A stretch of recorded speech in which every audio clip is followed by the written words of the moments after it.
Today I'm going to talk about the 90-day extension tourism visa. Okay, let's go.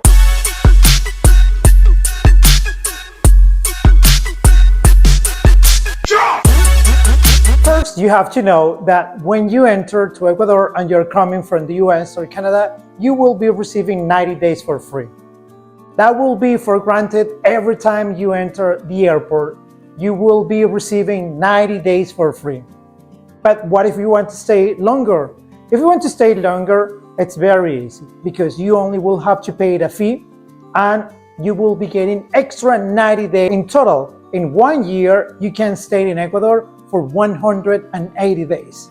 How it works? It's very easy to keep track on your days when you are a tourist in Ecuador. So let's say you arrive today, July 18. So from July 18 of 2025 to July 18 of 2026, you can use or you can spend in Ecuador 90 days.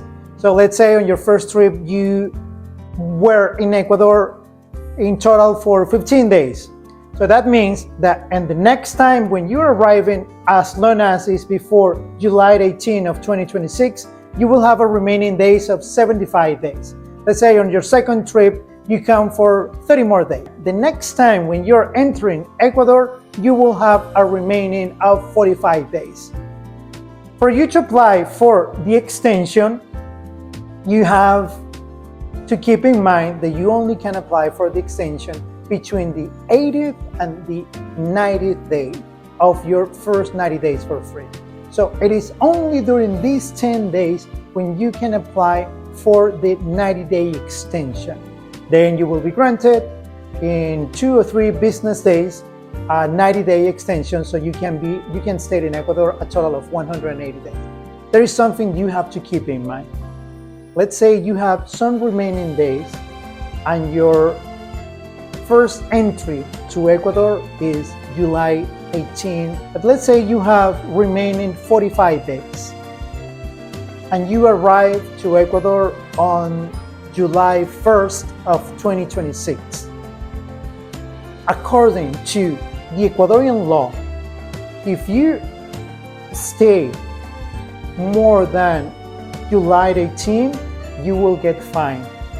And what you have to do is leave Ecuador, leave the country before July 18, and then come back after July 18 of 2026, and then you will be granted again 90 days for free.